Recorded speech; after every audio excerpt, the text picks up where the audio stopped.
Queridos amigos, buenas noches, buenos días, buenas tardes. Primera emisión, tercera temporada, 2 en la noche. Y como si fuese un rito, tenemos que empezar con un momento que nos marcó. Jean-Michel Jarre, Arpa Láser, la máquina del tiempo. Qué recuerdos, Carmen, buenas noches. Buenas noches, Iker. Bienvenido al estudio Alma. Bien hallada. Que también es tu estudio. Es el estudio familiar. ¿Y cómo se está? Se está muy agradable. Como en una radio. Me trae muchos recuerdos.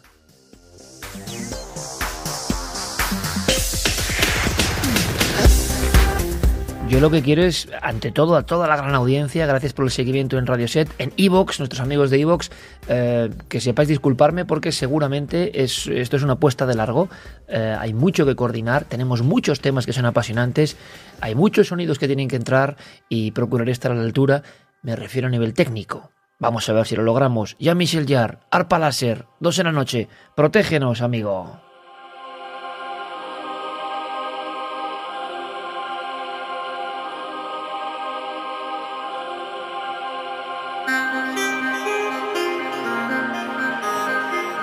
Era un momento mágico realmente en Liébana, con él tocando pues prácticamente la luz, ¿te acuerdas? Qué momento más impresionante, cómo lo vivimos. Vamos a ver si logramos transmitir esa magia del sonido.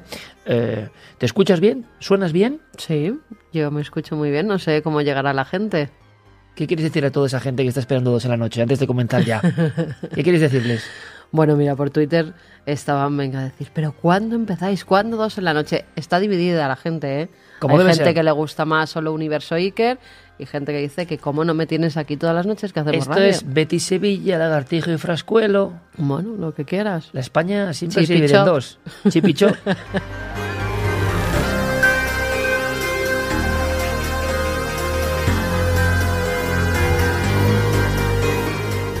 Yo la verdad estoy encantado de que estemos aquí los dos. Es una curiosa sensación, ¿verdad?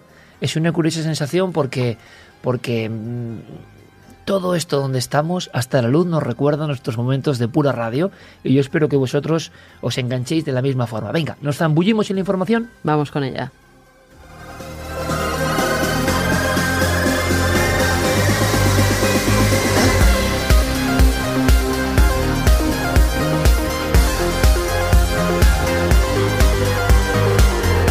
Y con el genio de la música, el francés Jean-Michel Jarre, nosotros alzamos el vuelo y precisamente en los cielos ponemos nuestra mirada.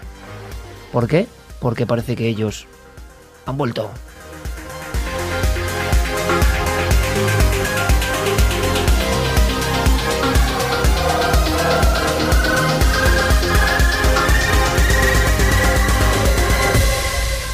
Queremos vuestra información en cualquier momento, a lo largo de toda la semana, de todo el mes, de todo el año. Esta es la nueva radio interactiva. Estamos dispuestos a escucharos.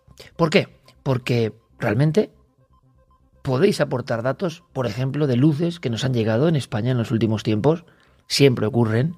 Estamos en la época de la Tierra se vuelve hostil y enseguida vamos a contar con varios amigos para saber todas las polémicas en torno a si el hombre tiene algo que ver con lo que está pasando, si estamos llevando a Gaia, a la Tierra, a los últimos niveles. Pero fíjate, Carmen, hay una noticia sumamente interesante, y es que, y sabes que tengo un cariño especial por los ovnis, ¿no? El último informe europeo donde los ovnis vuelven a aparecer nos lleva al Reino Unido, concretamente al aeropuerto de Glasgow.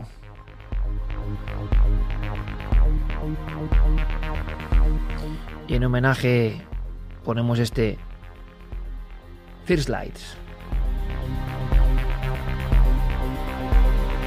Imagina que vas en un vuelo, unas 186 personas, estás llegando de noche un 29 de mayo, pero lo hemos sabido ahora, por aproximación al aeropuerto de Glasgow, que es un momento delicado. Y de pronto, un objeto redondo, pulido, una luminaria, una especie de artefacto de gran tamaño, se va en rumbo de colisión. No es que haya habido una observación ovni en el Reino Unido, una de tantas, sino que en esta ocasión el objeto, el aparato, llega a una distancia inverosímil de la cabina y toda la tripulación y el pasaje viéndolo. ¿Por qué es interesante? Me informaba el compañero Diego Marañón, al que luego escucharemos, que el UK Airports Board ha hecho un informe sobre la posibilidad de que esto no tenga ningún tipo de explicación racional. Es más, esta agencia de aproximación y de vuelos asegura que es un OVNI, como suena, un objeto volante no identificado. Protagonista es un Airbus A320. La esfera era rojizo-anaranjada. Hubo riesgo real de colisión, hubo riesgo de impacto, y por eso se abre este informe. Esto es lo curioso. No estamos hablando de visión. La autoridad aeroportuaria, el Airports Board, dice riesgo con la letra D, de colisión con un OVNI 2017, ni más ni menos que en Glasgow. Lo interesante es que además desde otro aeródromo, el Glasgow Prestwick, que es un lugar, digamos, secundario, donde fluctúan los vuelos de compañías de bajo coste, digamos que es como sería aquí un aeródromo tipo, no sé, Salamanca, Matacano, o de ese tipo, ¿no? No es el principal meollo, sino uno de apoyo a cierta distancia. Observan, y fíjate curioso, y amigos oyentes, fijaos porque esto es asombroso, es un caso un poco a la antigua usanza, detectan en ese aeródromo que a milla y media, 28 segundos antes, ese artefacto se está acercando. Ahí sí que lo ven. En ningún momento aparece en el radar. Pero hay contacto visual con dos aeronaves. No se parece a ningún tipo de artefacto conocido, no tiene alas, no tiene otras luces. Es el típico ovni redondo, ¿no? Un sol en la noche. Un sol en la noche. Y hemos preguntado, claro, a un buen amigo, a Fernando Cámara, el coronel del Ejército del Aire que pudo perseguir un ovni. Viendo el informe, este último informe OVNI en los cielos del Reino Unido en el 2017, que nos cuente un poco a él a qué le suena, si puede parecerse a lo que ocurrió, pero creo que es sorprendente. Él mismo lo va a contar. Es que las distancias de las que estamos hablando son peligro auténtico de air crash, ¿no? Y eso no había pasado tantas veces. Es un caso excepcional que os estamos contando al tiempo que lo conocemos, porque ha estado 6 meses en la nevera investigándose. Y los propios investigadores no saben de qué se trata. Había un avión comercial que iba a aterrizar en el aeropuerto de Glasgow, y entonces cuando estaba aproximadamente a 3 millas por ahí, vamos, ya en la aproximación final, ahí a esa distancia estaba a 4.500 pies, es cuando ya el avión va con la configuración de aterrizaje y ya pues con el tren abajo y todo, un momento pues que es de los críticos en los vuelos comerciales, pues sabes que hay el momento del despegue y el momento del aterrizaje.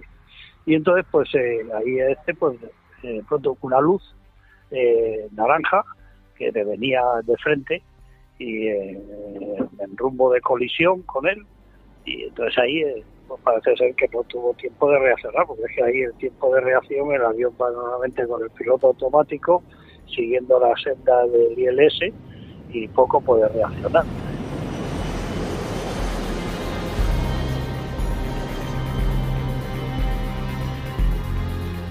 La pregunta es, para que el piloto no pudiese ni tener tiempo de aferrarse a los mandos, mi idea es que estemos todos ahora mismo en 2 en la noche, como 2 pilotando un avión. Imaginemos la escena en la oscuridad, en un momento crítico, la aproximación, y aquello no da ni tiempo a desconectar el piloto automático y a agarrarse a los mandos para huir. ¿Por qué? Estuvo pegado a la ventanilla. Pero no lo digo yo, lo dice Fernando Cámara.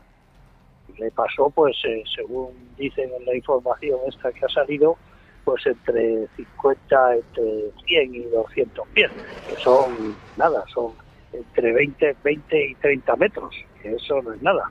Le pasó por encima de él y, bueno, pues inmediatamente pues avisó al control con el que iba, pues para ver qué podía ser eso, y los otros pues no tenían ahí naturalmente ningún tráfico en esa senda de aproximación y encima en sentido contrario al que iba a aterrizar el avión.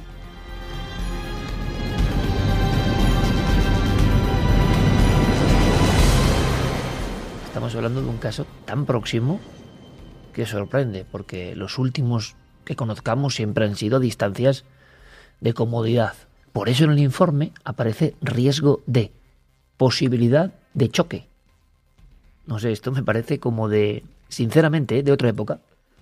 Lo raro es que se haya filtrado tan pronto, ¿no? O que se haya desclasificado tan pronto, cuando normalmente estos casos, hasta muchos años después, no se conocen.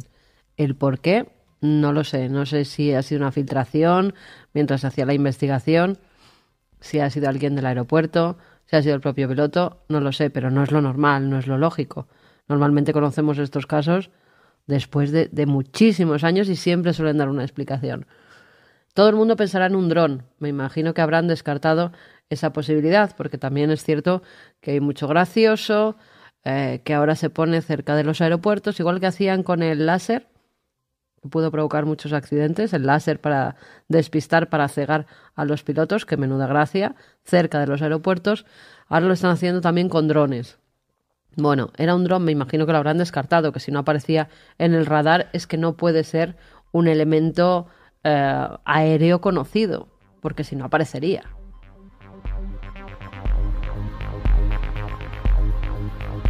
Pones el dedo en la llaga porque el propio piloto, fíjate qué historia, como para quitarse el tema de encima, porque menudo marrón estar aproximándose al aeropuerto y decir que un objeto de origen desconocido, que ha visto a la tripulación entera, te ha acosado, y dice, bueno, podría ser algún tipo de dron de origen desconocido. Después de 6 meses del informe de los investigadores aeroportuarios, son ellos los que descartan el dron y ponen en el informe objeto volante no identificado. Por el tipo de descripción que da el informe del piloto, no tiene nada que ver con los drones conocidos, sobre todo, claro, el enorme tamaño del aparato. Bueno, eso hay que tener cuidado porque hoy mismo, lo que no sé a qué altura estaría, hoy mismo salían imágenes de prototipos ya que van a estar en el mercado dentro de muy poco tiempo, de motos y coches voladores. O sea, son los como de, drones los de gigantes, la ficción de cuando éramos pequeños. Son como drones gigantes, igual, con las hélices y todo, pero en vuelo. No sé, también es un marrón para el aeropuerto, que es más fácil poner objeto volante no identificado que decir que se te ha colado un dron, por la seguridad que tienen que tener. No sé qué decirte, porque lo ponen como, vamos, como UFO. Ya, pero es que ahora hay drones que tiran explosivos también. Pueden ser planeos de dron, da bastante más miedo el dron que el ovni, fíjate.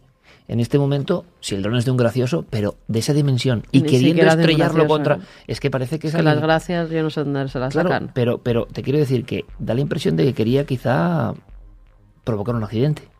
O no, o que vivió que en el último momento venía un vuelo y quiso ya quitarse de en medio. Es que cuando estás en un aeropuerto no puedes controlar todo, y más si estás utilizando a control remoto uno de estos drones. Es que es muy complicado todo. Está el mundo un poco compungido porque pasan muchas cosas, pasan muchas historias dramáticas y da la sensación, yo no sé si esto es un fenómeno natural o no, y hay que analizarlo ahora, de que la gente piensa que los terremotos, las inundaciones, los huracanes, imágenes como apocalípticas, como de película, de ciudades como Miami, todo el mundo en masa huyendo, es porque nos viene todo con una facilidad, con una capacidad, con una rapidez tremenda, o es porque realmente hay algo detrás. Yo creo que más que nunca se está hablando de la mano del hombre, está coincidiendo con pruebas nucleares, la mano del hombre detrás de esta tierra que se nos ha vuelto muy hostil.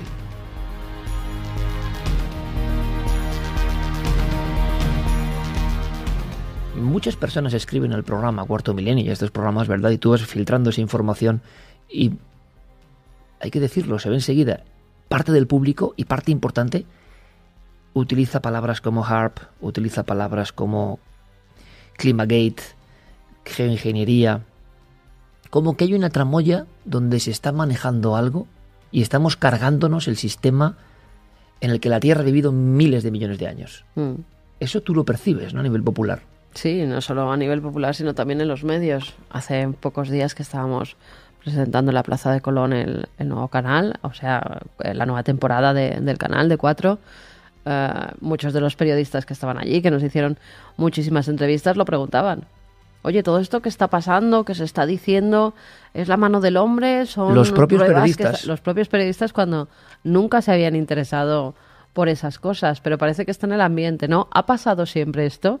En la época en la que estamos, septiembre, octubre, que es cuando más inundaciones, gotas frías. Bueno, yo me acuerdo que las gotas frías de Alicante eran cada mes de septiembre. Es más, a mí me han sacado con una Zodiac de casa, desde el balcón de mi casa, desde uno de los pisos. Esto pasaba siempre.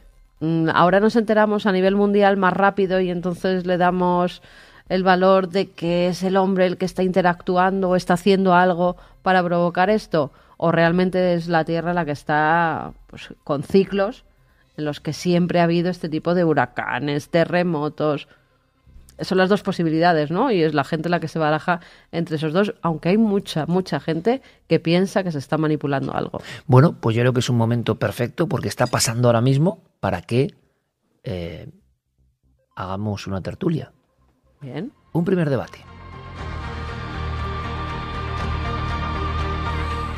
Don Santiago Camacho, buenas noches. Buenas noches, Iker. En el ámbito de la conspiración también te lo has encontrado, imagino esto, ¿no? ¿Ha crecido esto? Sí, por supuesto. De hecho, los últimos acontecimientos, tanto los devastadores huracanes del Caribe como los terremotos, los dos terremotos que han asolado a la querida tierra mexicana, pues han tenido eco en el mundo de la conspiración y ha habido preguntas por parte de los más suspicaces sobre si el ser humano estaría implicado, sobre todo en la ferocidad con que estos fenómenos, tanto atmosféricos como geológicos, pues han atacado con su zarpa últimamente, ¿no? Diego Marañón, compañero, buenas noches. Hola, Iker, hola, Carmen, ¿qué tal? Pues encantado de tenerte aquí, encantados de teneros aquí a los dos, porque creo que es un tema que ha ido creciendo paulatinamente. Esto era absolutamente marginal, ¿verdad? Hace un tiempo. Y ahora mismo conceptos como HAARP, conceptos como, lo decíamos, manipulación del clima y conceptos de, digamos, unión de pruebas nucleares y esa tensión que hacía muchos años que no ocurría en el planeta Tierra y toda la oleada de huracanes, toda la oleada de terremotos, bueno, pues hacen un clip. Las personas hacen un clip. Y esto está ya en ese inconsciente colectivo del que siempre hablamos. También lo has detectado a nivel de datos, a nivel de preguntas y a nivel del mundo del misterio, ¿no? Sí, totalmente. Y además con incluso recientes polémicas en los medios de comunicación. La verdad es que cuesta creer, ¿no?, que esto pueda ser así, que el hombre pueda manipular el clima. Que pueda manipular el clima, sí. Además lo vamos a ver este domingo en Cuarto Milenio, Iker. Pero que lo pueda manipular hasta los extremos que hemos visto, cuesta creerlo. Que cueste creerlo no significa que no pueda ser, porque de hecho desde mediados de los años 70 se sabe positivamente que estos experimentos, el desarrollo de métodos para provocar huracanes, supongo que también, pero desde luego temblores de tierra están en activo y se están realizando. Vamos a ver, de real hay mucho. Es decir, no tanto en cuanto a que estos acontecimientos en concreto hayan sido fruto de la intervención humana, pero sí existe esa posibilidad.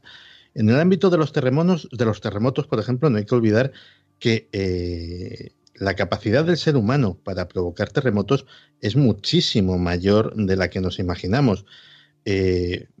Muchos terremotos, un 15%, por ejemplo, de los que se registran están provocados por las explotaciones de petróleo y gas convencionales, pero también explotaciones geotérmicas, la inyección de fluidos, como fue, por ejemplo, el caso de la plataforma Castor en España, el fracking, las explosiones nucleares, efectivamente, incluso experimentos de investigación mal llevados han causado terremotos de magnitudes que se iban al 6 y pico, 7, es decir, nada de cositas pequeñas que solo detectan los sismógrafos.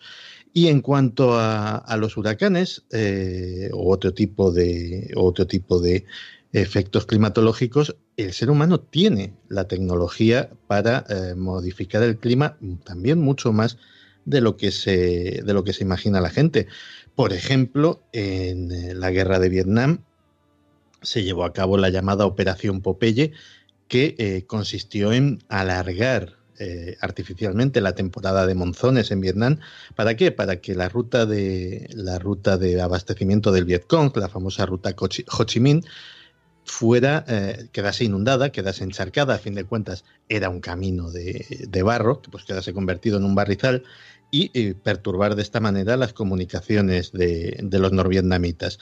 Es decir, las capacidades son mucho más altas, las capacidades tecnológicas, de lo que se imagina la gente, sobre todo si tenemos en cuenta las capacidades conocidas. Es decir, estamos hablando de tecnologías que se saben son públicamente conocidas.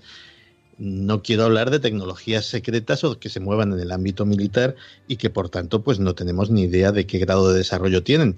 Algún grado de desarrollo tendrían cuando en 1977 se firmó la Convención de Ginebra, que prohibía la manipulación militar del clima. Uno no firma una convención o no firma un tratado sobre algo que es imposible. Con lo cual, digamos que la posibilidad existe, pero luego lo que habría que debatir es efectivamente si los casos concretos tienen algo que ver con estas posibilidades o no. Yo creo que si fuera tan fácil, Santi, ya no quedaba tierra. O sea, tal y como... Y los dirigentes que están, la mayoría, más para allá que para acá, yo te digo que ya no quedaba un ser vivo en toda la tierra. Si fuera tan fácil. Esto, si vamos a nivel histórico, siempre se ha dado en estas épocas. Es la época de los huracanes, de las inundaciones, de los maremotos. Siempre que llega el otoño. ¿Qué pasa? Que la naturaleza ya está tan controlada que no puede hacer nada por sí sola. Yo creo que la naturaleza, cuando estalla y es incontrolable. Y fijaos en el tsunami, nadie se lo esperaba. Y fijaos la de muertes que causó. Y ha sido también este terremoto en México, casualidad del mismo día hace 32 años que se produjo otro. ¿De verdad tenemos la tecnología para manipular que la Tierra se pueda mover hasta tal punto de matar, sepultar a 300 personas y hacer que se caiga media ciudad de México? Yo personalmente no lo creo, ¿eh? Yo estoy en parte de acuerdo contigo, Carmen, y es verdad que en esta época pues sí, es más proclive que se den este tipo de movimientos. Es verdad que hay que decir que cada año se producen 500.000 terremotos en todo el mundo. 100.000 de ellos son perceptibles por el ser humano y de esos solamente 100 pueden provocar daños o pérdidas importantes. Pero este año algo está cambiando, porque hoy estaba mirando estadísticas y en 2016, en todo un año, se produjeron en México 15.400 terremotos. Evidentemente no de esta intensidad. Solo en México. Solo en México, en 2016. Pero solamente en los meses que llevamos de 2017, Iker, se han contabilizado ya este año 86.000 en México. Es decir, este año algo está cambiando si la cifra de terremotos, digamos, media anual, se ha multiplicado casi por 8 o por 9. Si tuviéramos esos mismos datos hace 100 años, a lo mejor pasaba lo mismo, y esto es cíclico, porque se sabe, y los expertos en terremotos en cuarto milenio y en milenio 3 hemos tenido algunos muy importantes y nos decían que esto es normalmente cíclico. Sismos se dan todos los días, a todas horas y en nuestro país. Lo que pasa es que son casi imperceptibles. Uno de estas características, como el de México, hace 100 años se podía haber dado. Lo que pasa es que no tenían la tecnología para medirlo como ahora, no estaban los registros tanto como ahora. Si empezamos a medir de ahora en adelante, seguro que vemos cómo cíclicamente la Tierra se está moviendo y de vez en cuando, cada 20, 30, no sé, cada cierto periodo de tiempo, se produce uno muy fuerte, creo. Hay una cosa que es interesante, Santi y Diego, podéis intervenir en cualquier momento, es la asociación que decía que hace el público, el gran público, todo el mundo, entre la tensión nuclear, Corea, los cohetes, tema Corea y mundo que se resquebraja. Yo no sé de dónde surge esa idea, si es una idea muy primaria. Que muchos youtubers. Claro, muchos youtubers generan esto, se está diciendo esto. ¿Qué me contáis, compañeros? Pero con respecto a que a los terremotos. Sí, a que la tensión y las pruebas están generando algún tipo de condicionante. Las pruebas que se están haciendo en Corea. Explosiones de origen desconocido, o que no se está contando, pues como ocurrió en los atolones antiguamente, lugares donde se están haciendo pruebas, y que eso a la Tierra le está provocando una serie de cambios importantes. Esto es una teoría que está ganando adeptos, pero brutalmente. Ya no solo es la manipulación para hacer un terremoto, sino que esta circunstancia de la tensión que todos conocemos con Corea está teniendo lugar en lugares, nunca mejor dicho, que no son controlados y donde puede haber explosiones y están cambiando los ecosistemas. Y yo no sé también cómo unir todo esto, pero lo que veo es que todo el mundo me lo pregunta. Quiere decir que hay informadores o personas que están soltando estas teorías, ¿no? Sí, pero yo creo que es una mala interpretación de los datos. Por ejemplo, en la última prueba de la bomba de hidrógeno en Corea del Norte sí que provocó un terremoto que se percibió además perfectamente en China y que llegó a afectar a algunas localidades fronterizas. Curiosamente, de hecho, la energía liberada por el terremoto posterior fue mayor que la de la propia bomba de hidrógeno, porque estas cosas pues al final generan un efecto mariposa. La bomba se detonó subterráneamente, provocó que una enorme cavidad subterránea se desplomase y provocó este terremoto. De ahí a que eso, o sea, ese efecto mariposa se llegase a sentir en México, pues hombre, me parece enormemente exagerado, ¿no? Y desde luego Corea del Norte no tiene la capacidad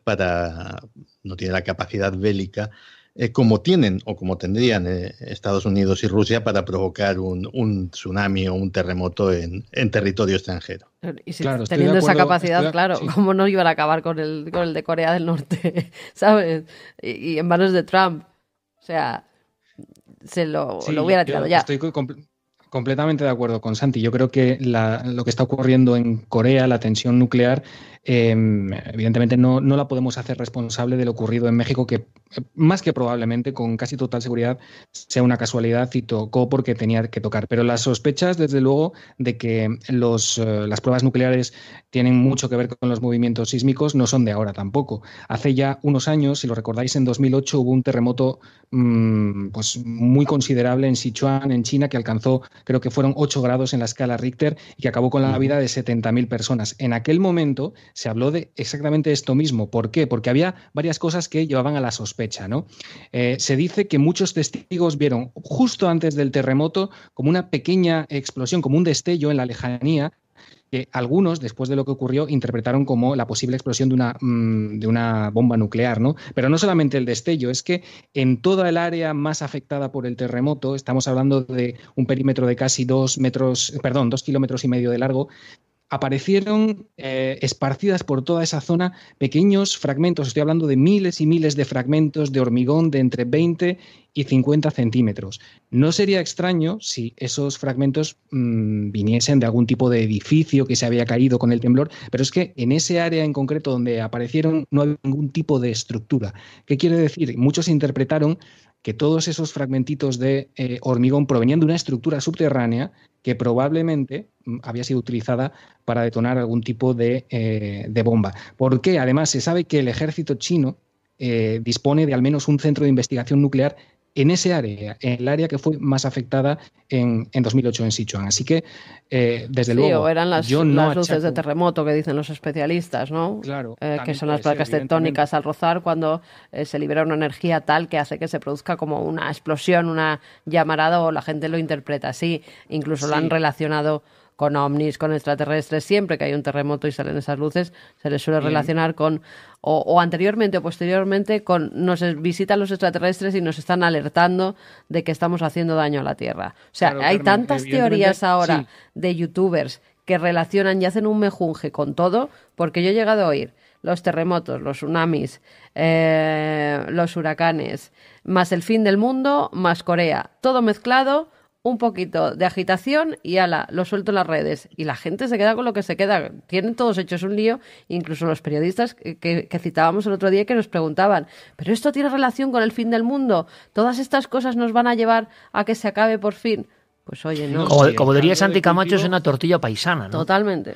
Pero hay una de cultivo es inmejorable, y además si le añadís mensajes apocalípticos que de repente aparecen en la programación de televisión en California, sin venir a cuento, pues claro, todo esto adquiere un peso y una sustancia que... A mí me preguntaban últimamente, compañeros, por el 23 de septiembre, fin del mundo, y yo os voy a ser sincero. Claro, pero yo digo, se ha aplazado. Se ha aplazado, claro. Digo yo, pero ¿esto quién se lo ha sacado? ¿Esto ¿esto quién se lo ha sacado? O sea, el Bueno, micrófono... tendréis vosotros los libros de 1982, Sí, fin del claro, mundo, 1983, fin del mundo. Sí, la diferencia es que esos libros tenían su eco, pero ahora el eco es brutal, inmediato. Hay un término que siempre renace, Santi, Diego, Carmen, que está siempre ahí. Y yo no sé, y sobre todo Santi ha hecho muchos escritos sobre esto y seguro que fue el pionero en contarlo en España.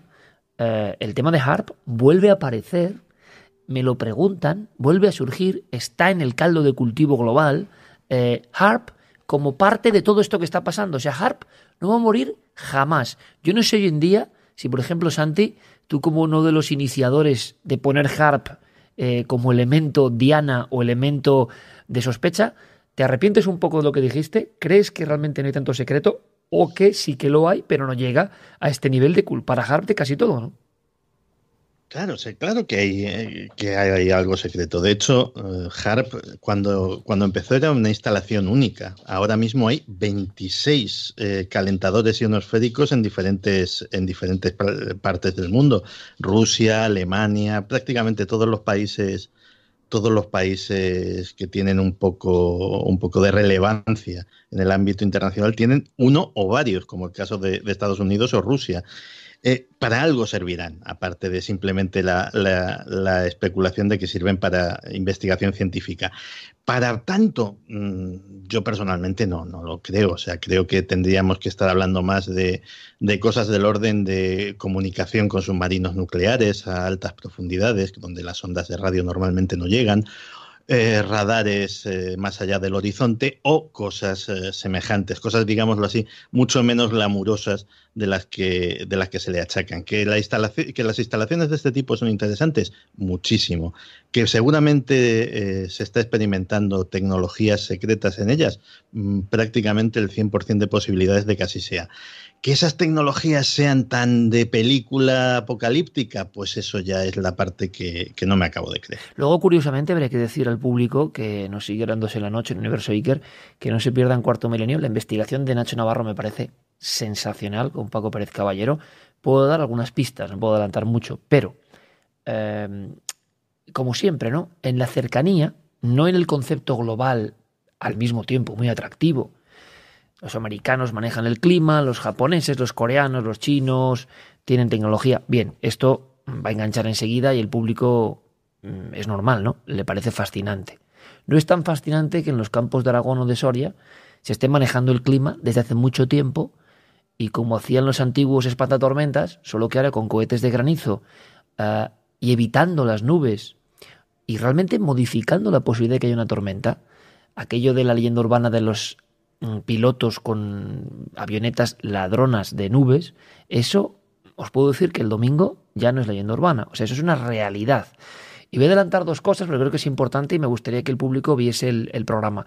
Cuando Nacho Navarro, que ha sido amenazado, o sea, un compañero nuestro ha sido amenazado por diferentes áreas, sobre todo empresariales, es muy curioso, porque le decían, oye, de esto no se puede hablar. Llevamos con esto 20 y pico años, pero no se puede hablar. Hay una clandestinidad impresionante en el campo español, aquí al lado, con emisiones de yoduro de plata a la atmósfera, al agua, para este tipo de maniobras. Esto es manipulación del clima. No es tan, ¿cómo decirlo?, tan cool, ¿no? Como un laboratorio donde científicos malvados y no menos malévolos militares en contubernio común y con el Club Bilderberg si hace falta están haciendo todo esto. Esto no es así. Esto tiene menos brillo. Esto es personas, gente que llega a un nivel de caos porque es como que no se conoce lo que está pasando y cuando Nacho Navarro, aparte de las amenazas, consulta, que es lo que voy a contar de este tema, quiero que lo veáis, consulta con las autoridades, algunas de las autoridades se quedan sorprendidas del armamento, entre comillas, de las sustancias que se están empleando, como si por vez primera alguien fuese a denunciar esto y decir, oye, esto está ocurriendo. Haya plataformas de ganaderos, agricultores, que no les creía nadie.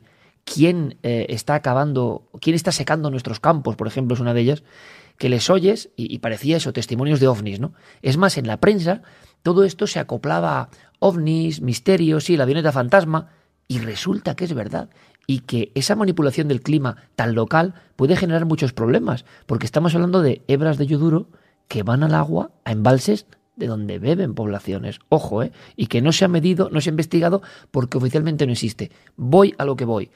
Esta conspiración del clima, mucho más de andar por casa y que resulta que es verdad, no será la auténtica la que nos afecta, y como no está envuelta de esa especie de película que todos queremos escuchar o que es muy atractiva en la conspiración, precisamente pasa más desapercibida o se aprovecha de la conspiración para que nadie crea en ello y no se investigue. Pues es una pregunta interesante, Iker, y además me llama la atención que digas que parece una novedad. Es verdad que parece una novedad. Tú le preguntas a alguien por la calle y te toman por un alucinado, ¿no? Cuando le preguntas por estas cosas, pero es que yo no sé por qué no se hace nada o no se quiere hacer nada si en 1995 ya nuestro compañero Javier Sierra publicaba en Año Cero que por aquel entonces, repito, 1995, ya había 70.000 folios sobre el tema en los tribunales, ¿no?, de la zona de Soria donde él había estado. 70.000 folios no es una denuncia o dos, no es la imaginación de un campesino que cree haber visto algo volando sobre su campo. Son 70.000 folios contando vuelos y más vuelos un día detrás de otro. Pero Diego, interesaba, y esto es lo curioso, interesaba que se mantuviese eso en el cajón desastre de la conspiración / misterio, porque entonces no se mete nadie, no investiga nadie. No pregunta ni sondea a nivel de detenciones o de pesquisas nadie. Pero es que esto es como todo. Cuando fuimos a por la Pantera ya había denuncias y nadie había hecho nada. Decían, leyenda urbana. Tuvo que ir, en este caso, un programa de televisión, Cuarto Milenio, para que al día siguiente, justo sabiendo que habíamos estado allí, se pusieran las pilas y se pusieran a buscar a la Pantera, que era un peligro y sigue siendo un peligro porque no lo han pillado para la población. Es como todo. Se oculta hasta que verdaderamente ocurre algo grave. La conspiración cercana a veces es, mi sensación, mucho más real que la lejana. ¿Entendéis por dónde voy, no? La lejana da visitas, sí, da clics, da impacto, mola hablar de ella. Es tan lejana que a lo mejor su peligro no nos llega. O sea, no te van a amenazar por hablar de HAARP. Ahora, por hablar de quitar el granizo, te pueden amenazar, ¿eh? ¿O no, chicos? Sí, claro, y además es que la conspiración cercana, como dices, encima está avalada por pruebas. La gente, por ejemplo, cuando le hablamos de estas cosas, pues se puede sorprender si le decimos que es que hay una legislación española que regula la modificación del clima. El Real Decreto del 11 de abril de 1986, Real Decreto 849, que regula que la Administración del Estado será la que dará autorizaciones para los procesos de modificar el régimen de lluvias o cualquier otra cosa que tenga que ver con el clima, a través del Ministerio de Obras Públicas y Urbanismo y a propuesta de los organismos de las cuencas hídricas correspondientes. Es decir, todo esto en 1986 ya se estaba haciendo. Un legislador dijo, vamos a poner coto y vamos a intentar regular esto que se está haciendo de forma más o menos pirata, y por lo visto y por el documental que vamos a ver, por el reportaje que vamos a ver en Cuarto Milenio, el legislador tuvo bastante poco éxito porque se sigue haciendo de la forma más pirata posible. Claro, y eso nos lleva a pensar que si eso se está haciendo, vamos a decir, a nivel doméstico, que no se estará haciendo a gran escala en los ámbitos militares más ultrasecretos, de lo que hay que pensar, sí. Fíjate, tenemos algún pequeño problema, Diego, con la comunicación. Vamos a ver si nos respeta el link que tenemos contigo. Pero podríamos resumirlo en una cosa interesante. Es como nos preguntan mucho y un día deberíamos abordarlo, el tema de desapariciones. Está habiendo desapariciones, sigue habiendo desapariciones. Algunas ya es increíble, como el caso de Diana Quer. Bueno, un día lo abordamos como debate, si os parece, debate no tertulia de amigos. Uh-huh. Me preguntan, evidentemente, y siempre cuando hicimos un Facebook Live hace poco para probar por Alcácer, ese sería un poco el ejemplo, aunque de eso ya hablaremos si queréis. La conspiración lejana, ¿dónde te lleva? Te lleva a un grupo de poderosos, pero vamos, poderosos que poco menos que reinan, gobiernan o llevan a las naciones, ¿de acuerdo? Un contubernio de poderosos que desde la sombra manejan esto y hacen estas perrerías, que no tiene por qué no haber algún caso tremendo como ocurrió con Dutro y demás. Esa sería la conspiración lejana. Yo no sé si me estoy inventando hoy un término, pero a mí me parece interesante. La conspiración lejana te permite hablar, te permite divagar, te permite dejar abierta la puerta a la fantasía de cosas que pudieran ser, claro. Poderosos raptan niñas y niños para hacer crímenes, ¿no?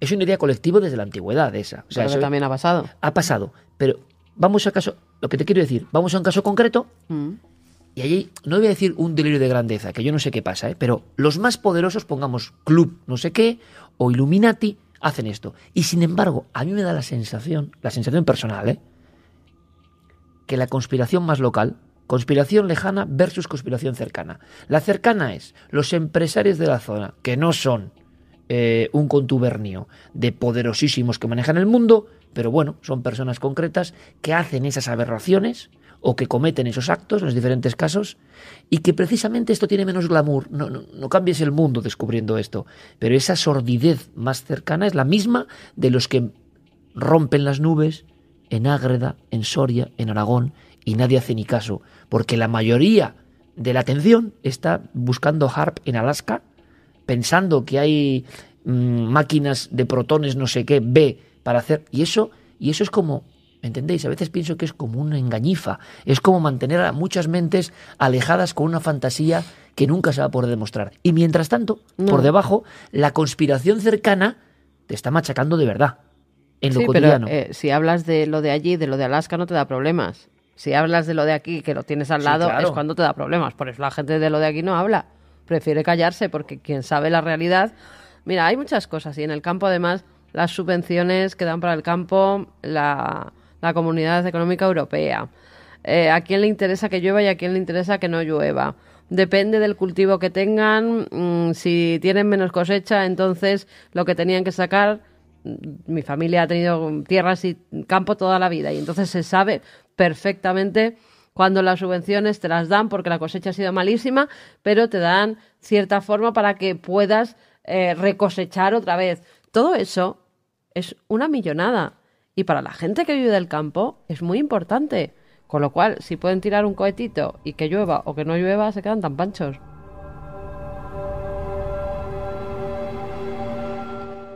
Oye, si al ganadero le dicen que esto resuelve el problema y que lo hace y que es legal, yo hasta lo entiendo, porque él lo hace, lo que pasa es que luego es el descontrol. No os voy a decir más, por favor, vedlo este domingo porque merece la pena. A mí me puso los pelos de punta, como tantos otros temas de denuncia / conspiración. O sea, no solo es en Aragón, es en muchos sitios y es como, bueno, aquí, como Pedro por su casa, voy a lanzar un cohete que te mata, que te mata. O sea, que como te estalle, te mata. Y eso nos lo dice... la Guardia Civil, o sea, eso revienta mal y mata a una persona. Y nada, está ocurriendo y está pasando. No os lo perdáis porque es la idea esa de la conspiración cercana que a veces es mucho más peligrosa hasta de meterse en ella. Y todos lo sabemos, ¿no? En la puerta del vecino mucho más peligroso que en el otro lado del mundo. Escuchemos esta crónica, por favor, de la Agencia EFE. Quiero que pongáis mucha atención porque tiene que ver con el terrible terremoto. Mandamos un abrazo enorme a los amigos de México, que sabemos que van a escuchar muchos este programa. Yo tengo que decirlo, es que se nos han saltado las lágrimas, y no es tontería, ¿verdad? O sea, en el informativo, comiendo, teníamos los dos las lágrimas a flor de piel, porque la imagen de la escuela, o sea, eso es para no olvidar, eso es para no olvidar nunca, y para preguntarse y filosofar sobre muchas cosas. Pero escuchad esto porque creo que es sumamente interesante, y tiene que ver con algo que ocurrió, que no sé si significa que con el desastre siempre tiene que haber ciertas sombras. Si alguien inventa cosas o hay realidades que se ocultan, escuchad para saber por dónde quiero ir. Los rescatistas que buscan supervivientes en las ruinas de una escuela que se derrumbó en el sur de Ciudad de México a causa del sismo del martes establecieron contacto con una niña identificada como Frida, a quien están muy cerca de rescatar, según informó una fuente de la Secretaría de Marina. El almirante José Luis Vergara, oficial mayor de la Secretaría, dijo en declaraciones que la niña está viva y que ella les hace ver que tiene otros niños cerca, pero que no les consta la cantidad. Además, añadió que quieren manejar la información con mucha cautela. Vergara, quien supervisa las labores de rescate en las ruinas del colegio Enrique Rebsamen, expuso que los rescatistas, bajo el mando de la Secretaría de Marina, tuvieron que cambiar la estrategia para acercarse a la niña, quien se ha convertido en símbolo de los esfuerzos por hallar supervivientes y ha sido identificada por las autoridades como Frida.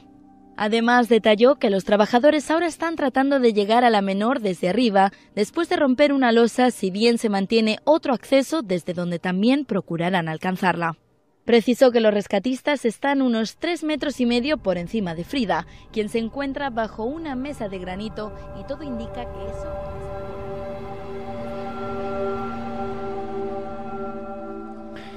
La niña fantasma, Frida, se dan datos en un principio concretos. ¿Qué sabemos de esto, de esta historia que ha dado la vuelta al mundo? Bueno, yo creo que aquí se han dado una serie de una concatenación de hechos que han llevado a un error. En un primer momento, como se estaba haciendo, se mete una especie de cámara térmica para ver precisamente si hay algo con calor, si hay algo con vida, es decir, cuerpos. Esa cámara identifica un cuerpo que al parecer está en posición fetal y creen que es una niña.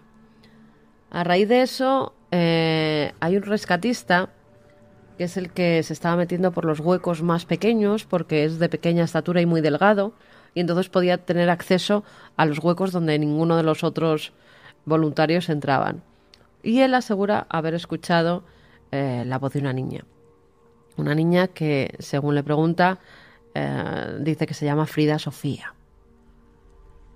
Eso sale y, como hemos visto en las imágenes, se va dando al de al lado. Hay una niña, Frida Sofía, hay una niña, una cadena, ¿no? Van haciendo y llega hasta los medios de comunicación, hasta Televisa en concreto, una cadena muy importante. La más importante. Que estaba justamente al lado la periodista de donde estaban intentando rescatar a la gente. Ya habían encontrado en esa escuela a 19 personas muertas, 16 de ellos eran niños.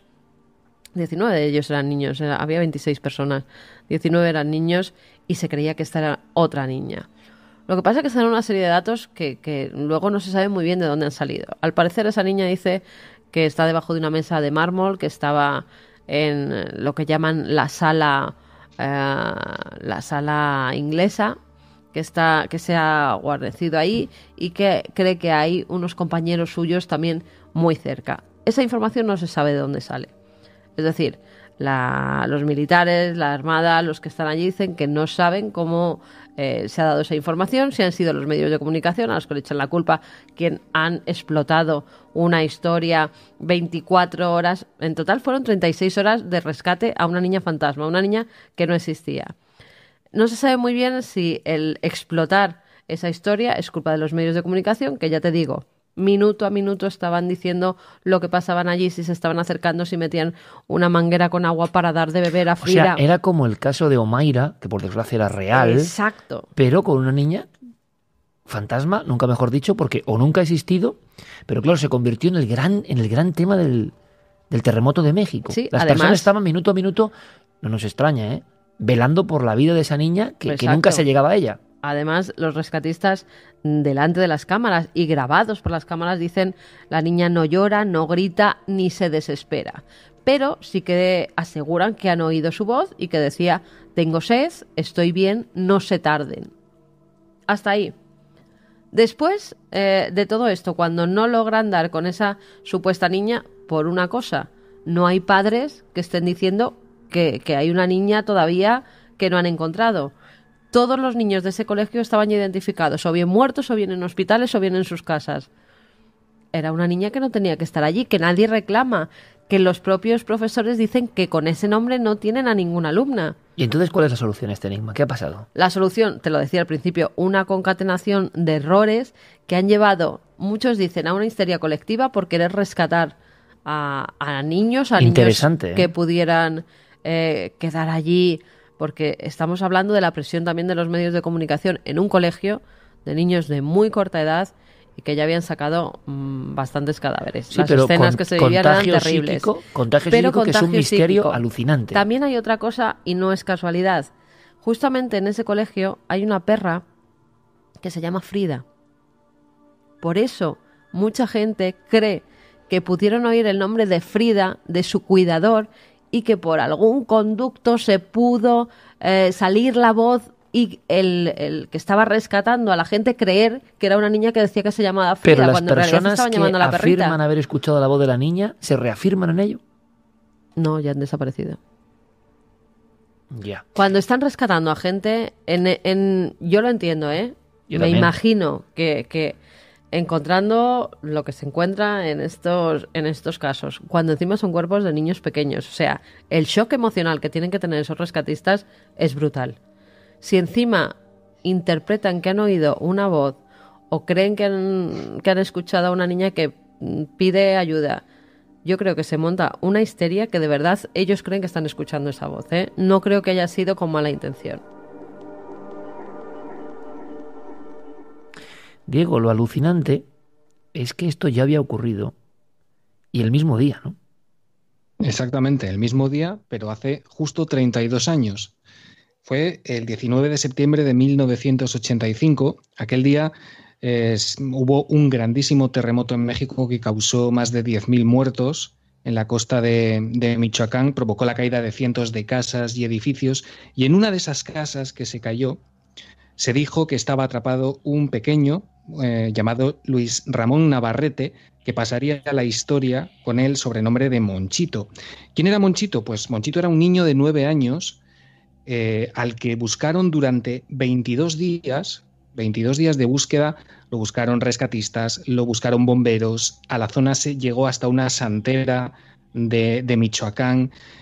Las crónicas, como en este caso, estuvieron minuto a minuto contando lo que pasaba en la búsqueda de Monchito. Fíjate, los bomberos en el momento del rescate incluso llegaron a planear un sistema de comunicación con este niño. Al principio, cuando se presentaron allí los padres, y luego te contaré algo sobre esto, dijeron que, bueno, que su niño estaba allí, que por favor le sacaran.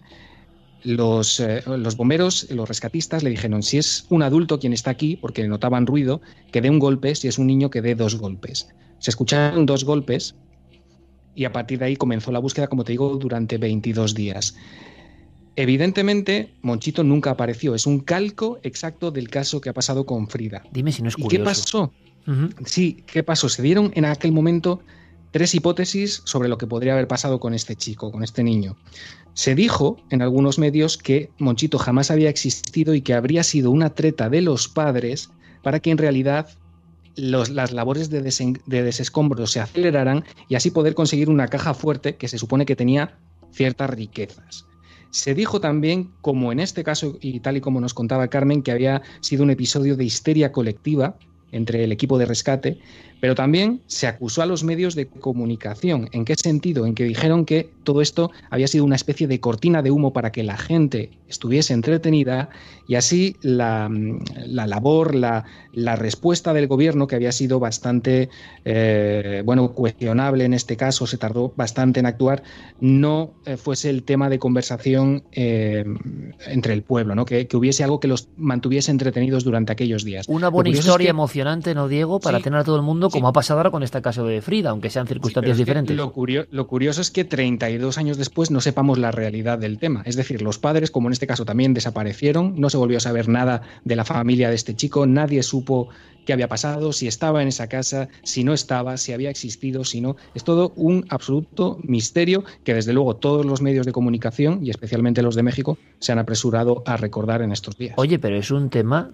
compañeros, muy digno de Cuarto Milenio, en el sentido de que bien sea treta, bien sea maniobra de desinformación, bien sea el enigma de la histeria colectiva, que se repita el mismo día, 32 años después, y que el final sea el mismo, sea el esfume de cualquier cosa, le deja a uno con una sensación de bucle, ¿no? En este caso en el de ahora ha podido haber un error, porque es cierto que hace muy pocas horas han encontrado un cuerpo, el último de ellos, pero es de una señora, una chica joven, 32 años, una señora de la limpieza del colegio, que estaba desaparecida. Entonces también lleva la confusión de si lo que la cámara térmica encontró era el cuerpo de esta señora que todavía estaba con vida. Se equivocaron, oyeron el nombre de Frida, montaron la historia. A mí no me extraña, en todo el caos que había montado allí. Lo que pasa que es curioso que se repita la historia de Monchito justo 32 años después. Hay historias muy curiosas que han surgido con el terremoto que se ha producido ahora.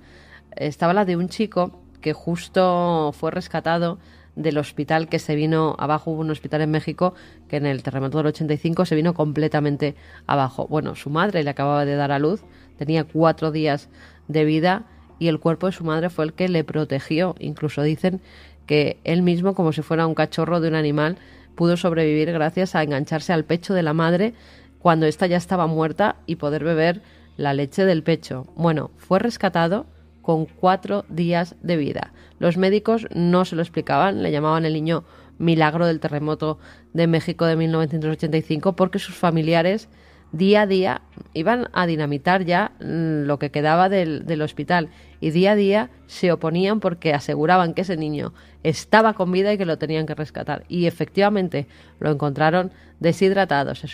Hubo que someterlo luego a 12 operaciones en muy mal estado, pero hoy en día ha podido sobrevivir a otro terremoto que es el que se ha producido ahora y su historia ha vuelto a surgir.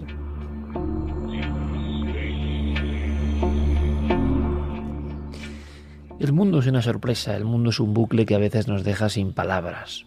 Diego Marañón, compañero, gracias. Hasta la próxima, un placer. Gracias por inaugurar estas tertulias de amigos. Es un honor contar contigo. Santi, antes de despedirte me gustaría preguntarte algo. Atento, por favor.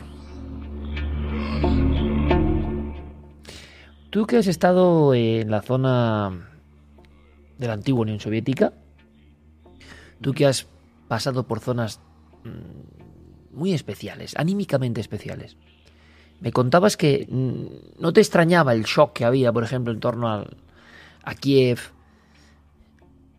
Hemos tenido hoy una noticia terrible. A lo largo del día se ha hablado de los caníbales que guardaban conservas de sus víctimas. O sea, yo no sé dónde está el límite del horror, pero este seguramente anda cerca del absoluto cenit. Y yo cuando veía la historia en los informativos, y ahora escucharemos a un experto como Vicente Garrido, inmediatamente pensé en ti y en algunas cosas que me contaste de tu impacto en el viaje, ¿no? En aquella investigación que hiciste hace unos 7 años. ¿Por qué este tipo de personajes absolutamente abyectos forman parte también, y no queremos ni señalar a nadie, pero de una degradación especial de algunas zonas de la vieja Unión Soviética? ¿Por qué los asesinos del martillo? ¿Por qué el caníbal, el Onoprienko, el otro, el de la moto? ¿Por qué esa frialdad psicopática se ha dado en esas zonas especialmente deprimidas? Imagino que al ver la noticia de los caníbales te lo has vuelto a preguntar, ¿no? Sí, y no es en absoluto una mala pregunta. Hay que conocer, y yo me llevé un impacto grande al conocer aquella zona. Estamos hablando de lugares que, aun estando en Europa, no tienen nada que ver con lo que, sobre todo las zonas, digámoslo así, profundas, las zonas altamente rurales, no tienen nada que ver en absoluto con lo que denominamos Occidente o con lo que ahora mismo es el estándar de vida en la civilización occidental. Hay pueblos sin agua, sin electricidad, sin ninguna comodidad moderna a día actualmente de hoy. Lugares en los que la vida ha sido tradicionalmente muy dura, en los que podíamos perfectamente equiparar la mentalidad de ese pueblo con la mentalidad dura y a veces efectivamente psicopática que, por ejemplo, nos describía Cela en la España de la familia de Pascual Duarte. Pues esos lugares en los que la razón, como decía Goya, está durmiendo profundamente, pues efectivamente es lógico en el fondo que generen monstruos. Son lugares donde la cicatriz del aislamiento, del atraso, de prácticamente las cosas que asociamos con el tercer mundo, pero amplificadas precisamente por una de esas palabras que acabo de decir, aislamiento. Los inviernos crudísimos, las distancias gigantescas, todo ello pues puede contribuir efectivamente a generar un caldo de cultivo que dé lugar a estas situaciones. Santi, gracias, compañero, como siempre. Pues un verdadero placer regresar aquí a vuestro programa. El tuyo. Y oye, de verdad, enhorabuena por ese enorme éxito de tus Días Extraños. Yo creo que lo bonito es que el público cada vez tiene más oportunidades de escuchar cosas interesantes y de verdad, me quito el sombrero. Un abrazo, Santi. Un abrazo y muchísimas gracias.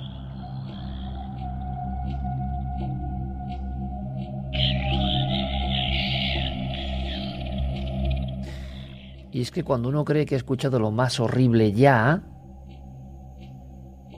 que no cabe lugar para un espacio todavía más oscuro, se entera de esto que ha pasado, ¿no? Algo que... Bueno, yo he visto a Ana Rosa Quintana ayer por la mañana que decía, o sea, no sigas porque voy a vomitar, pero lo decía en serio. Sí, y mira que por desgracia estamos acostumbrados a todo tipo de tropelías, pero esto, por eso le preguntaba a Santi, entra dentro de ese fenotipo especial del asesino en serie de la vieja Unión Soviética. ¿Qué ha pasado? Pues ha pasado lo más terrible, ¿no? Una pareja, Natalia y Dmitry Bashev, pues una pareja de caníbales.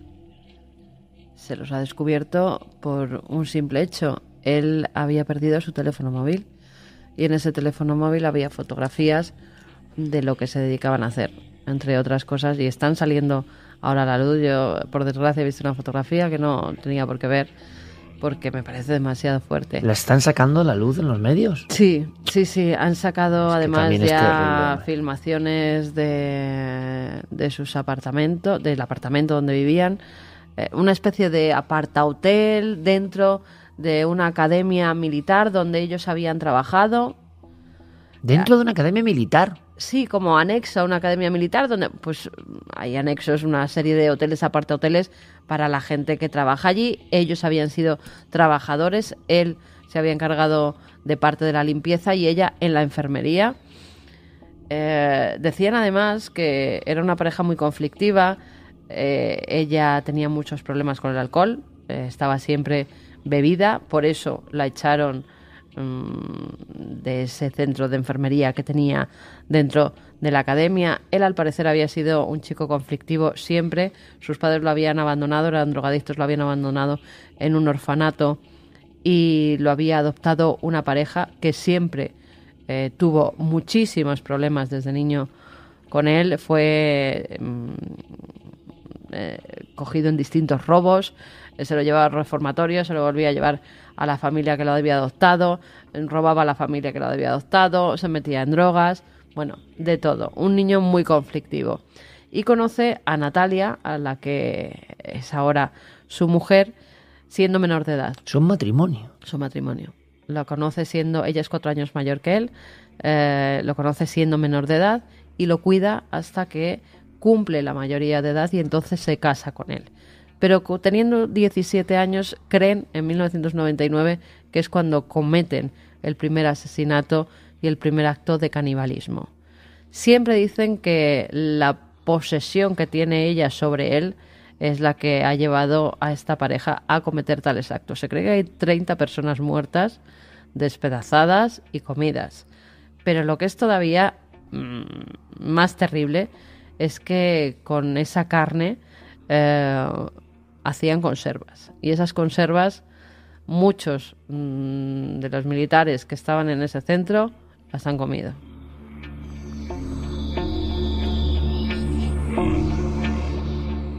No recuerdo yo un caso con este cariz tan absolutamente sórdido. Y además que Y se pillara de esta forma. Pierde el teléfono móvil. En ese teléfono móvil había filmaciones, fotografías de sus fechorías. Pero vamos a ver. El teléfono móvil lo encuentran unos operarios que están arreglando una carretera y ni siquiera estaba, como lo tenemos todos, ¿no?, cifrado para no poder acceder a él. Cuando empiezan a ver las fotografías, inmediatamente lo llevan a la policía. Y es que en una de esas fotografías lo identifican y van directamente a detenerlos porque en una de esas fotografías él tiene una mano amputada en la boca. Pero vamos a ver, aquí la gran pregunta es, 30 personas han desaparecido. Las han devorado y nadie sospecha nada. Nadie llega, la pesquisa no llega a ningún lugar. Tú puedes hacer desaparecer a 30 personas y seguir tan campante al lado de una academia militar. Es que yo, de verdad, la sensación que tengo sobre el mundo a veces es de tal descontrol. Nos cuentan que hay control. Nos cuentan que hay control para que haya cierto control. Nos cuentan que hay control de la situación porque hacernos pensar que hay caos es terrible y es un desorden y a lo mejor no seríamos tan dóciles. Pero ¿qué ocurre? Que cuando uno indaga un poco, cuando uno indaga mínimamente, no hay ningún control sobre casi nada. No. Esto al parecer quedaban con las chicas, porque se cree que muchas de ellas, por lo menos las fotografías que se han filtrado, son de chicas.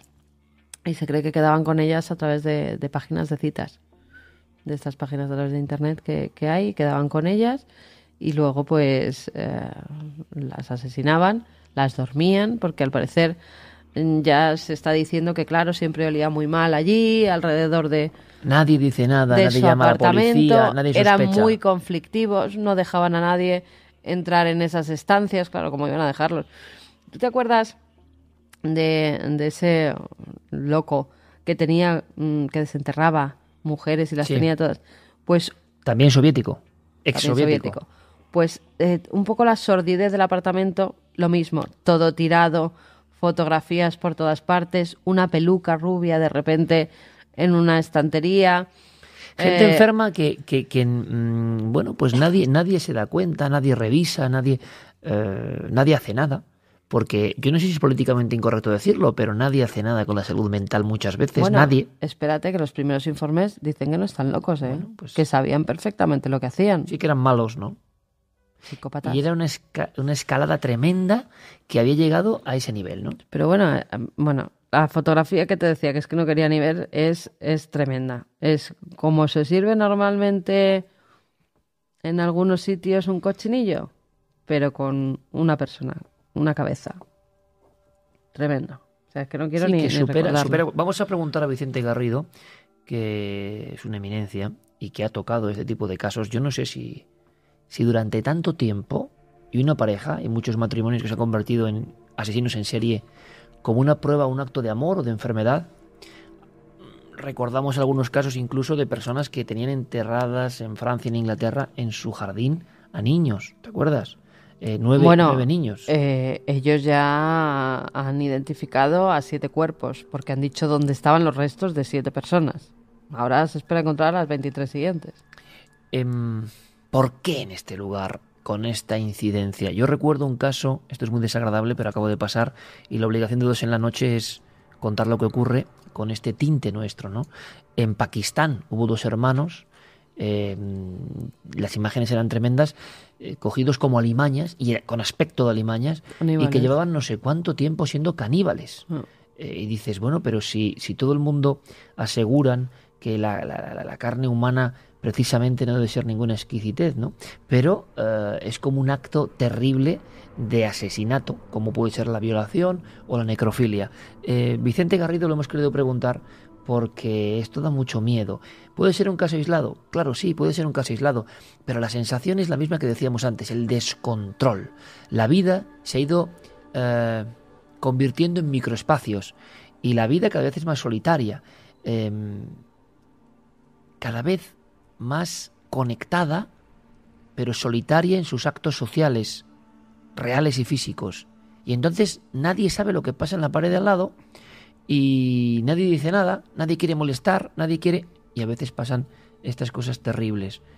Vicente Garrido, queríamos preguntarle en torno a precisamente esta zona y este caso tan tabú, tan terrible, y que supera todo lo que nosotros habíamos visto y que por desgracia acaba de descubrirse por el error, entre comillas, de un móvil.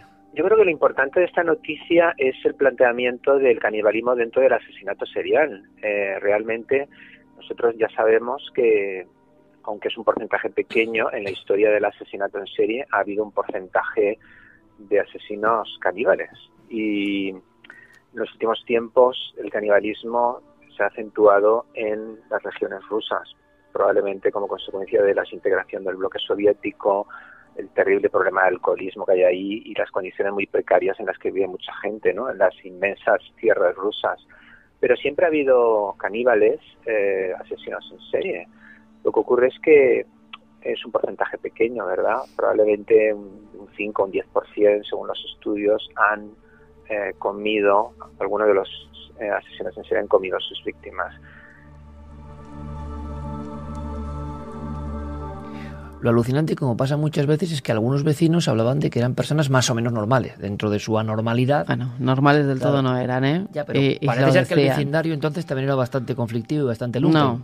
No, es que no se querían meter en problemas. Es que esta gente, ella sobre todo, dicen que era agresiva, que se ponía muy nerviosa cada vez que alguien intentaba acercarse o estar en el umbral de la puerta de su domicilio, que se ponía a chillar, a llorar. Y esto en un apartamento y nadie ha oído nada. Esto es lo que a mí llamé. O sea, no es una casa aislada en el último monte de la Siberia. Dormían no, a las es en chicas. un apartamento. Se ha descubierto Sí, que bueno, tenían potentes somníferos para Entran dormirlas. 30 personas, no salen y nadie sospecha nada. Esto es la deshumanización. Esto es que a tu lado pasen cosas y nadie sepa nada. Y ha habido muchos casos así, ¿no? El monstruo de Anstetten, que tenía una chica Sí. viviendo 17 años, y no recuerdo, o 7 o 17, no me acuerdo, pero da igual. Una niña que había desaparecido. Y nadie sabía nada.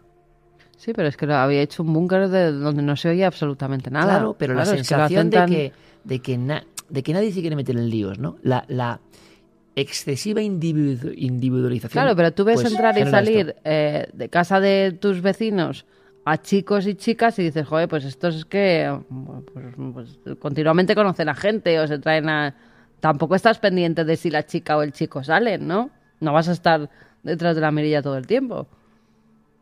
O sea, que es normal. Que es que hoy en día que entren chicos, chicas, parejas jóvenes a casa de otros y se están unos días, luego se vuelvan, no, es que es lo más normal del mundo, con lo cual no llamaban tanto la atención. Emplearon y las me redes y las imagino que no citas sería para- tampoco una zona muy recomendable para vivir. También la gente que habría alrededor, si estos eran así, a lo mejor era gente humilde súper buena, ¿eh? No lo sé porque era dentro de un recinto militar, pero que lo más lógico es que no se quieran meter en problemas. La normalidad es aparente en la medida en que efectivamente como buen asesino en serie puede pasar completamente desapercibido, pero muchos de ellos tienen problemas mentales importantes. Por ejemplo, un número de ellos son también necrófilos.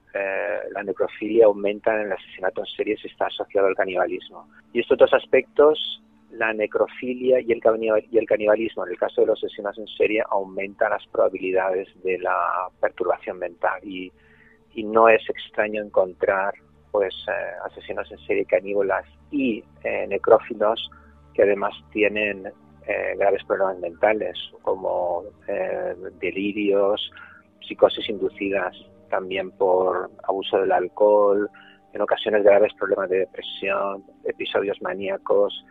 Luego es una normalidad aparente en muchos de ellos, no en todos. En todos nos encontramos con características psicopáticas que no entra dentro del espectro de lo que es una enfermedad típica en la medida en que estas personas son conscientes de lo que hacen, pero en otros nos encontramos con problemas mentales graves.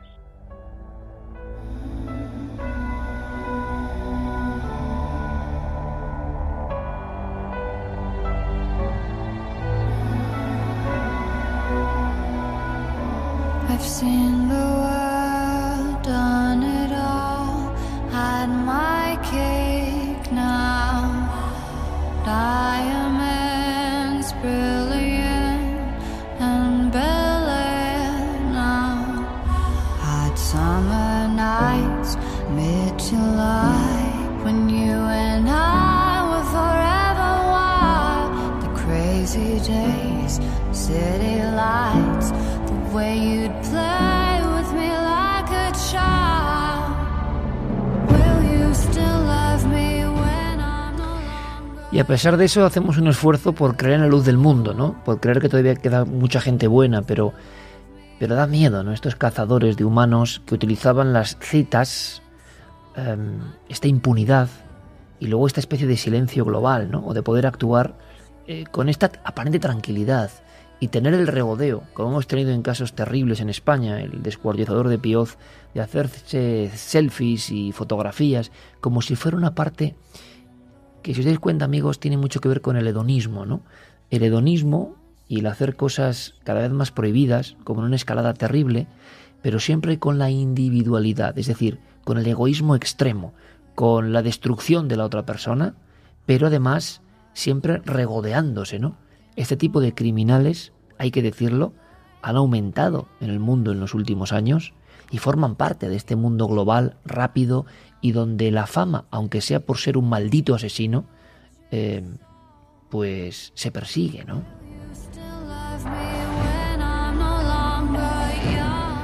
decían que tendrían Mira. que ir a un centro psiquiátrico. Yo desde luego esto lo llevaba al paredón directamente, porque una gente que ha hecho esto es que no puede ni respirar. Yo siento Lo tienen que esto cada vez sea más fácil. O sea, es que alguien que ha hecho conservas, se ha regodeado y ha ido matando tranquilamente a personas, tiene algún derecho de algún tipo, que no sea ser exterminado. Es que, claro, no sé, ahora vendrá alguno diciendo que hay que comprender al monstruo, ¿no? Bueno, depende qué tipo de monstruo y depende con qué alevosía.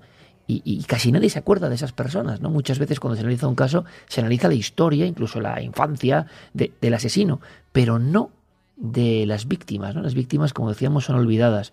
Y yo me estoy imaginando a todas esas personas que entraron en aquel lugar y que nunca salieron y que fueron asesinados de esta manera, ¿no? O sea, hay gente, yo lo siento, pero a mí me lo dice la gente que sabe de criminología, los investigadores policiales. Hay gente que no puede vivir con el género humano porque es un peligro permanente. Sí, que lo lógico es tenerlos recluidos en un centro. Bueno, pues quizá es verdad, haya que tenerlos recluidos en una cárcel o haciendo yo que sé, pero tampoco sé si es la solución, no lo sé, porque luego hay muchos que jamás se recuperan, que esa bomba de relojería sale, ese sadismo continúa y ¿de verdad que es lógico ponerlos en contacto con la especie humana? Están diciendo que los primeros datos dicen que no son enfermos mentales, los primeros análisis que se han llevado a cabo con ellos, y que lo normal será que sean enjuiciados y que se les dé una pena de cadena perpetua, no vuelvan a salir en su vida de la cárcel. Eso es lo que están diciendo los medios, sobre todo rusos. Pero también hay que tener en cuenta que todas esas personas a las que han matado y se han comido tenían familia. Que esa cabeza que está rodeada de naranjas, que ha salido a la luz, es de una persona que tenía unos padres, seguramente tenía unos hermanos, tenía unos hijos, y la van a ver en todos los medios de comunicación por estos demonios, ¿no? Porque yo no los considero Pero ni queda personas. muy bien no pensar en que, y denega, el Estado es verdad, no puede actuar. Bueno, es que no lo sé, es que vean lo que han hecho estas personas. Luego dicen, no se puede actuar igual. Bueno, pero es igual que matar a 30 personas, descuartizarlas y meterlas en botes de conserva. No, yo desde Muy luego congeladas, en han un caso, encontrado de todo bueno, en en la un caso casa, así, yo lo digo, es que creo que hay personas, y lo dicen los expertos, que no pueden recuperarse jamás. ¿Hay sitios donde puedan pagar su pena? ¿O es que resulta que el criminal más terrible, ese no tiene que pagar su pena en equilibrio lo que ha hecho? No, ese tiene que estar apartado y ya está. Pues sinceramente, a mí me parece una injusticia. A mí me parece una injusticia que alguien haga toda esa cantidad de mal, cantidad concreta, y la burocracia, el Estado, lo que sea, le permita pagar mínimamente, porque no es comparable, ¿no? Bueno, aquí gracias a la idiocia también y al de hacerse fotografías y selfies con estos actos tremendos, gracias a eso los han pillado. A lo mejor podían estar años y años y seguir matando gente.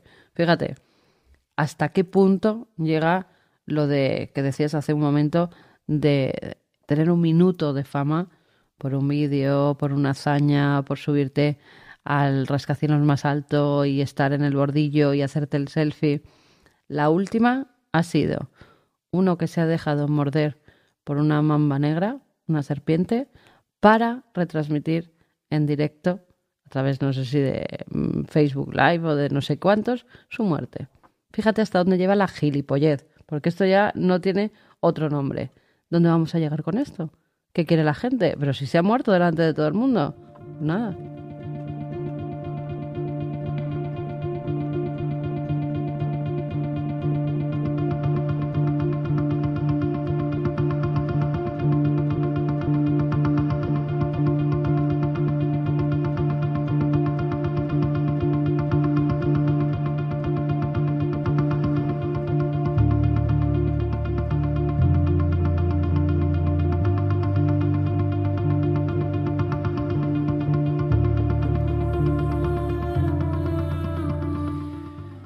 Ovnis a rumbo de colisión, detrás de los terremotos, ¿quién está? Manipulación del clima, niñas y niños en el mismo día con un bucle de 32 años que no existen y que nos habla esto del poder de los medios, de la histeria colectiva o de cosas que al final no se comprenden, y la absoluta, terrible, dantesca, porque también existe, sombra de la maldad humana sin límite alguno. Sin límite alguno. La monstruosidad más absoluta en este mundo demasiado hermético en ocasiones, demasiado centrado en la satisfacción personal y eso hace que no meterse en problemas. A veces es comprensible, pero hasta el punto de que algunos seres demoníacos actúen con total impunidad y, digámoslo así, que con el territorio a favor. Pues si uno no sabe si hay noticias que merece la pena no dar, o hay que darlas para darnos cuenta del privilegio que tenemos simplemente por vivir con gente medianamente normal, con todos los problemas que tenemos, ¿no? ¿Se puede seguir creyendo en la positividad? Pues sí, a veces las noticias son terribles. Nosotros siempre queremos dar noticias de luz y las hay, ¿no? Siempre las hay. A veces incluso podemos contribuir a ello. Hemos tenido últimos ejemplos que os comentaremos de un reportaje de la tele o de la radio o lo que sea que ha ayudado a personas muy concretas. Y eso nos reconecta con la esperanza. Somos una especie muy terrible, ¿no? Muy terrible. Pero a veces también hay atisbos de luz que nos reconcilian. Nosotros de momento, Carmen, nos reconciliamos con todo el público de 2 en la noche. Gracias por vuestro apoyo en Radio Set, en las noches de los jueves y en iVoox, en ese gran proyecto, en esa gran grabadora que todo lo tiene, que todo se puede buscar, es como una gran caja de Pandora impresionante. Bueno, pues ahí estamos y muchísimas gracias, de verdad. Es un placer.